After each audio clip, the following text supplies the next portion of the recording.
The Federal Reserve printing press picked back up, but inflation went up 28%, about 2.5% per year. And so this started the era of low inflation from the 2000s, the 2010s, and now the 2020s, just finally now starting to pick back up with inflation. We've had sub 3% inflation for almost 30 years in this country prior to 2020. So in the 2000s, the Fed kept rates, in my opinion, way too high. You only had 2.5% inflation. They kept rates around 4.6% on average. It should have been much lower. And so what happened is the economy really stagnated in the 2000s.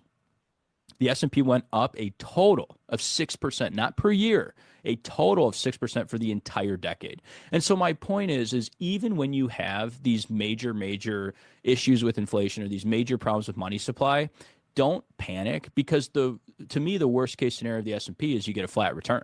It's not usually typical that the bottom falls out for 3, 4, 5, 10 years at a time. Rather, what happens is you go away from the 200 or 300% return over 10 years and you just don't get much of a return at all.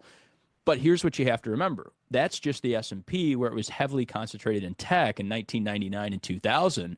But if you were buying value stocks, if you were buying dividend payers in the 2000s and you weren't paying too much for stocks, similar to what we're doing today in the Stenger Family Office portfolios, you actually did pretty well. And during that time frame, 2000 to 2010, Stenger Family Office clients did just fine. And so that's what you have to remember. It's not that the bottom falls out necessarily. It's just what price are you paying for stocks. That's why you have to be careful of what you're owning. If you're just buying the entire S&P, yeah, you're buying some companies today, just like you were in 1999, that are tremendously overvalued. I won't name any names, but I could pick out 10, 15, 20 names in the top 100 of the S&P, and I'd say be careful there. Those stocks are tremendously overvalued.